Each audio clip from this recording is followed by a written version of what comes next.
Cybersecurity experts want you to secure your life online.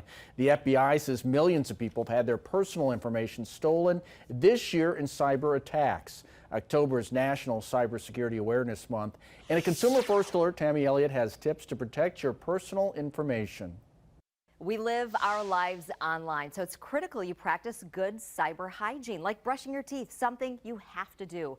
A cybersecurity expert with UW-Oshkosh has an important message for parents about posting favorite school pictures of your kids on social media.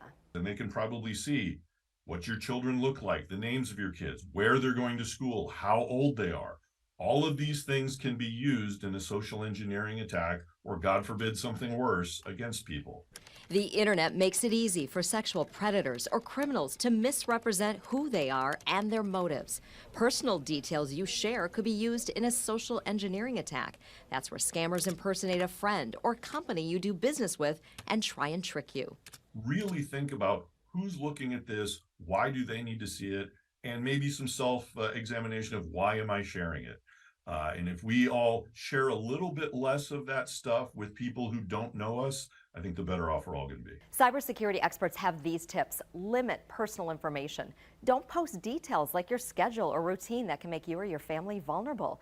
Also review your privacy settings. Restrict access to only certain people. And use strong passwords. Here are some important password tips.